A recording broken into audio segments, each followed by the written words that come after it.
하나님 말씀 신약 성경 베드로전서 2장 4절에서 5절에 있는 말씀이 되겠습니다.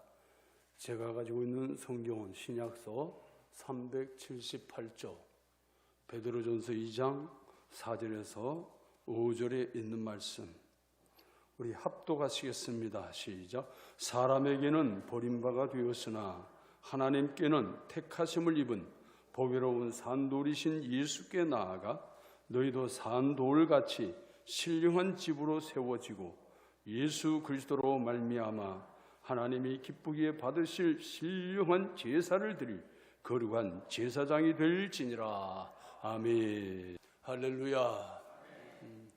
오늘도 우리 옆에 계신 분들에게 마스크 쓴 채로 인사합시다. 주님의 이름으로 사랑합니다. 한 번 더 잘 오셨습니다. 오늘 하나님께서 큰 은혜로 역사해 주실 줄로 믿습니다. 우리 예수님께서는 십자가의 고난과 부활을 통해서 당신 자신이 향기로운 생축이 되셨어요. 그래서 하나님 앞에 죄와 허물로 죽은 우리를 영원히 속죄 받는 은혜를 입게 하셨고, 그리고 하나님 앞에서 우리를 다시 살려서 사망 권세에서 영원히 벗어나게 해주셨습니다. 그리고 그 은혜를 입은 우리 성도들에게 오늘 본문을 통해서 하시는 말씀이 너희는 거룩한 제사장이 되라 라고 말씀합니다. 그래서 오늘 본문의 말씀을 중심으로 해서 거룩한 제사장이라는 지하에서 말씀의 은혜를 나누기를 원합니다. 첫째는 거룩한 제사장이 하는 일은 신령한 제사를 드린다 그랬습니다. 오늘 본문 5절 하반절 말씀을 보면 신령한 제사를 드릴 거룩한 제사장이 될지니라. 신령한 제사를 드릴 거룩한 제사장. 거룩한 제사장이 되려고 하면 신령한 제사를 하나님 앞에 올려드려야 된다라고 말씀합니다. 여기 신령한이라고 하는 단어는 무속 종교에서 사용하는 것처럼 그런 의미로 쓰여지는 것이 아니라 영을 의미하는 단어에서 유래를 합니다. 푸뉴마라고 하는 단어인데 영적이고 영에 속한다 하는 의미를 지니고 있습니다. 그리고 이 제사는 희생제물을 지칭한 뒤시아라고 하는 단어를 쓰는데 비유적으로 제사 행위 혹은 예배 행위를 나타냅니다. 그러니까 신령한 제사는 영적 제물이 드려지는 영적 예배라, 그런 뜻입니다. 우리 성도들은 하나님이 세우신 거룩한 제사장으로서 예수님이 그리하신 것처럼 우리 자신을 영적 제물로 삼아서 드리는 영적인 예배자가 되라는 말씀입니다.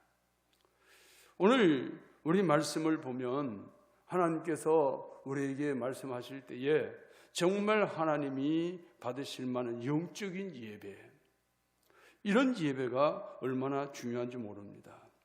우리 하나님께서 우리를 죄 가운데서 건져내신 이유는, 영원히 사는 은혜를 주신 이유는 우리를 통해서 예배를 받기를 원하셨기 때문에 그런 것입니다.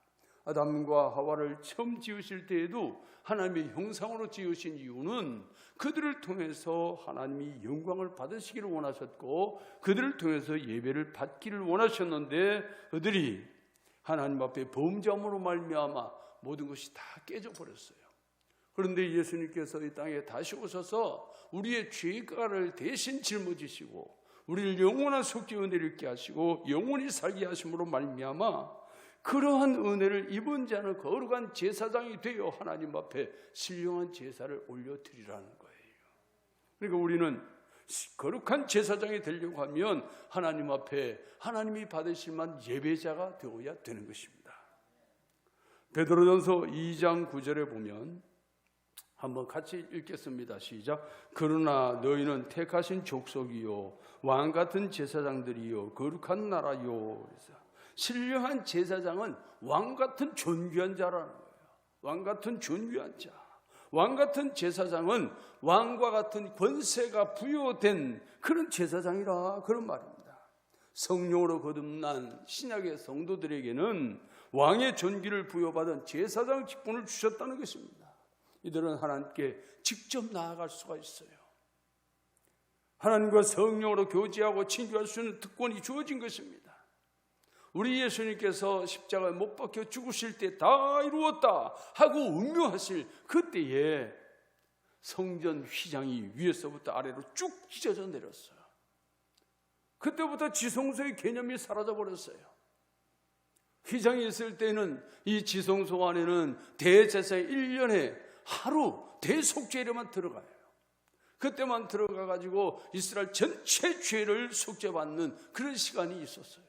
그러나 우리 예수님이 십자가상에서 다 이루었다 말씀하시고 그 영혼을 아버지께 부탁하면서 운명하시는 그 시간에 바로 성전 휘장이, 지성소를 맡고 있던 성전 휘장이 위에서부터를 쭉 찢어내리면서 지성소의 개념이 사라져버렸어요. 그 이야기는 오늘 신약 성도는 누구든지 이제 하나님 앞에 나아갈 수 있다, 그런 말입니다.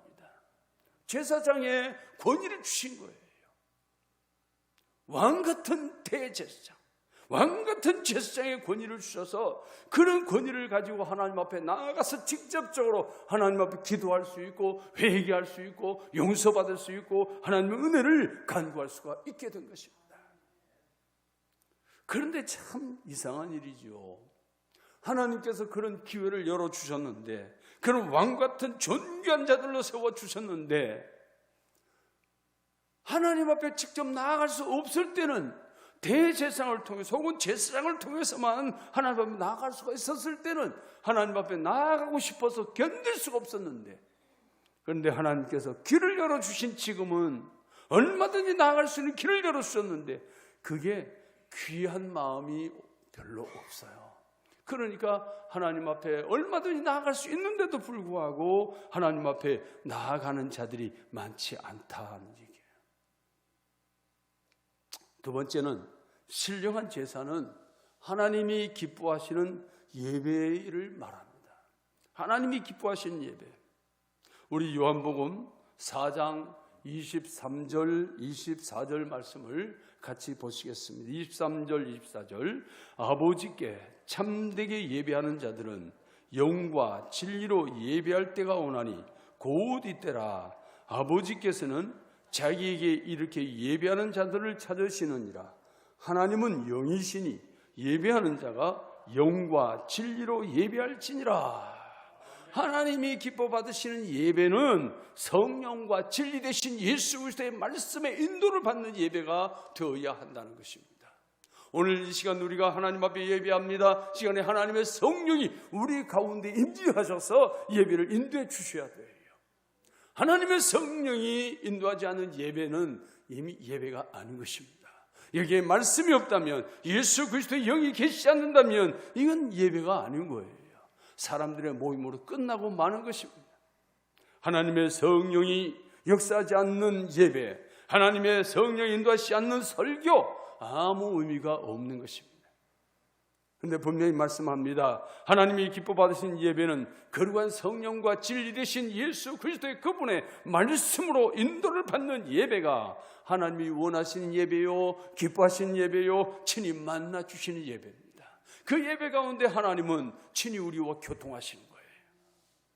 오늘 이 시간에 하나님의 성령이 주의 말씀으로 우리를 인도하고 계신 줄로 믿습니다. 하나님께서 이 시간에 우리를 만나주고 계신 줄로 믿습니다. 이것이 진정한 예배, 하나님이 기뻐하신 예배, 이 신령한 제사를 드리는 자가 거룩한 제사장이라.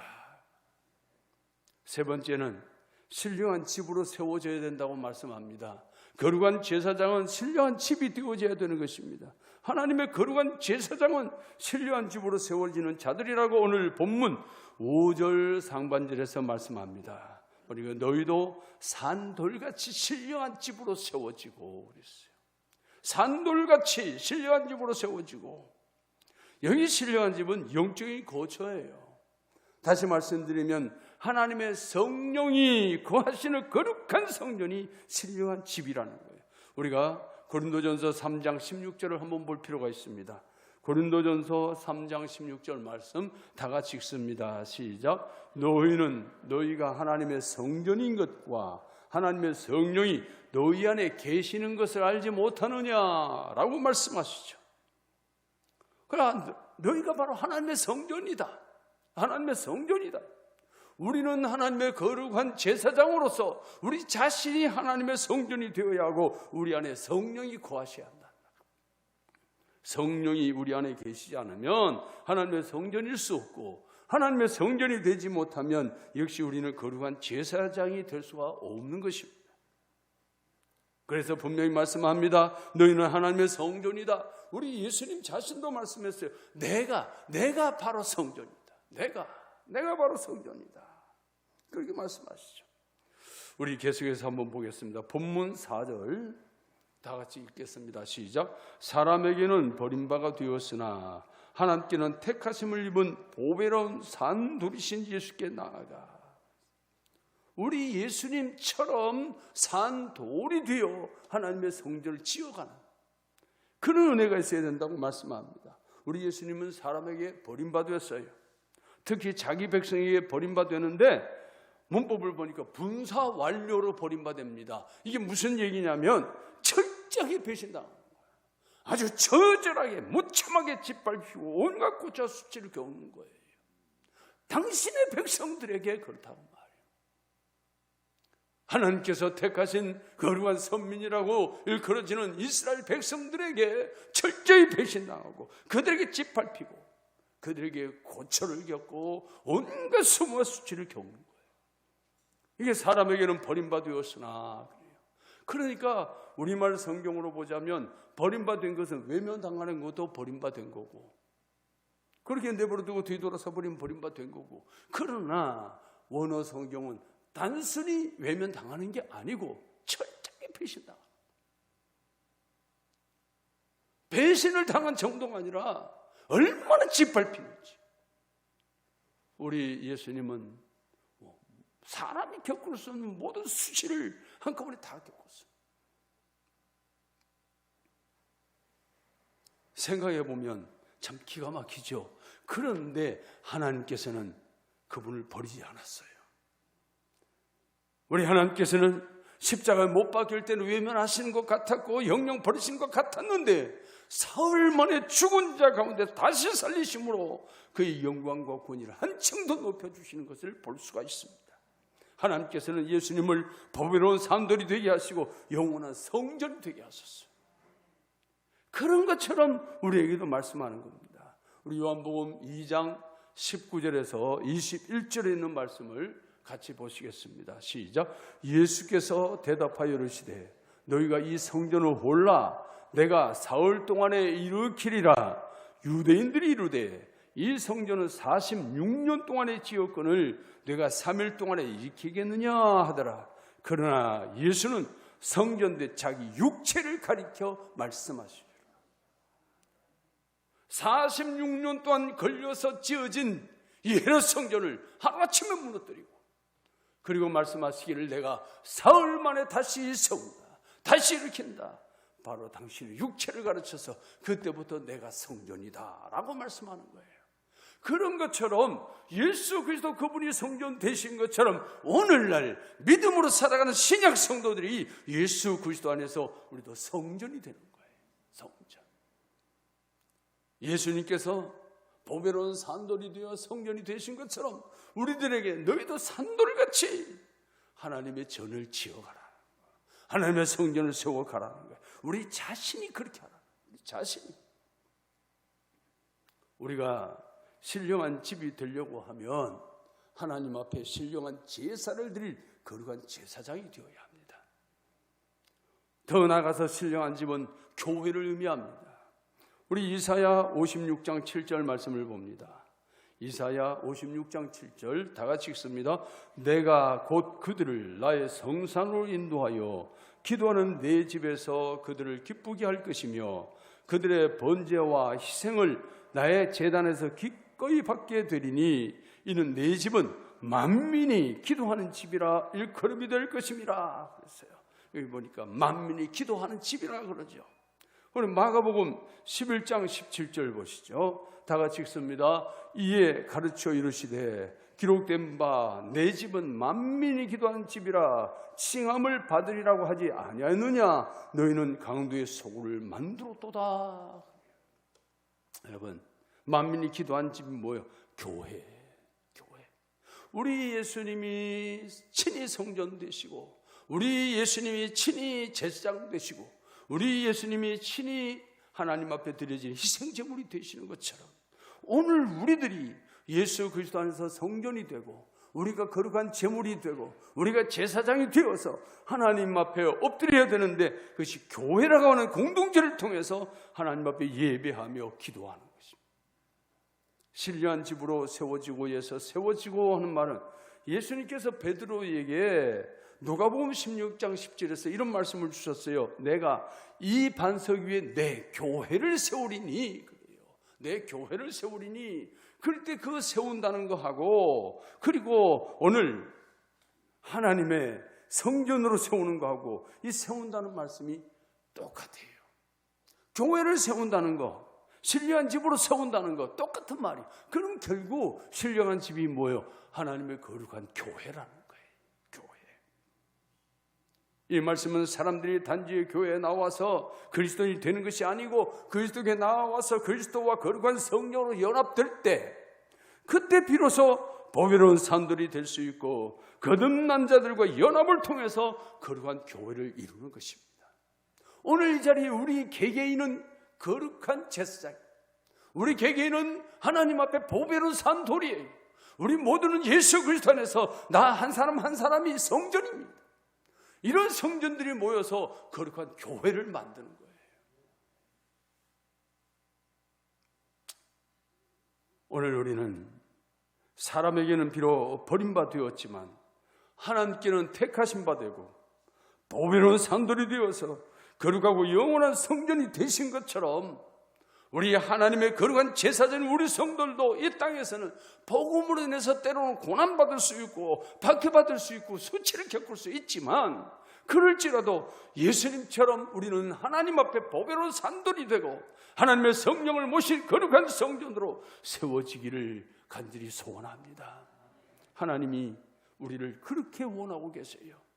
오늘 우리가 거룩한 제사장이 되기를 원하십니다. 하나님 앞에 신령한 제사를 드리는 거룩한 제사장이 되기를 원하십니다. 하나님 앞에 신령한 집으로 세워지기를 원하십니다. 거룩한 교회로 세워지기를 원하십니다. 날마다 하나님이 기뻐하시는 거룩한 산제사로 우리 자신을 들여서 영과 진리로 예배할 수 있기를 주의 이름으로 축복합니다. 아무쪼록 우리 성도들은 하나님께 세우신 거룩한 제사장이라는 이 사실을 기억하고 하나님 앞에 나와 기도하기를 쉬는 죄를 범하지 말아야 됩니다. 기도하기를 쉬는 것은 하나님 앞에 죄라 그랬어요. 왜? 우리 예수님께서 십자가에 못 박혀 죽으시면서까지 우리로 하여금 하나님 앞에 나와 기도할 수 있는 길을 열어주셨는데, 그런데 기도하지 않는다면 그것이 죄라는 거예요. 오늘 우리는 기도하기를 쉬는 죄를 범하지 말아야 합니다. 우리는 거룩한 성전이라는 사실을, 나는 거룩한 제사장이라는 사실을, 하나님 앞에 신령한 제사로 드려져야 될 신령한 제물이라는 사실을 잊어버리면 안 돼요. 하나님 앞에 기도하기를 쉬지 말기를 주의 이름으로 축복합니다. 오늘 우리는 하나님 앞에 날마다 기도해야 돼. 기도할 제목이 너무 많잖아요. 나라와 민족을 위해서 기도해야 되고, 위정자들을 위해서 기도해야 되고, 하나님의 교회들을 위해서 기도해야 돼요. 그 거룩한 교회를 섬기는 사역자들을 위해서 기도해야 되고, 주의 성도들을 위해서 기도해야 되고, 내 가정을 위해서 기도해야 되고, 내 자신을 위해서 기도해야 되고, 기도할 일이 너무 많아요. 이 땅에 흩어져 있는 선교사들을 위해서 기도해야 되고, 선교지를 위해서 기도해야 되고, 이 땅이, 그리고 이 세계가 주의 거룩한 이름으로 복음화 되기를 위해서 기도해야 돼요. 우리 기도할 일은 너무 많아요. 기도를 쉴 수가 없는 것입니다. 하나님의 거룩한 성령을 모신 성전으로 부끄러움이 없도록 하나님의 거룩한 말씀 앞에 무릎 꿇고 그 말씀에 순종하며 성령을 기쁘시게 하는 성전으로 살아가는 거룩한 제사장들이 되시기를 예수님의 이름으로 축복합니다. 예수님의 이름으로 축복합니다.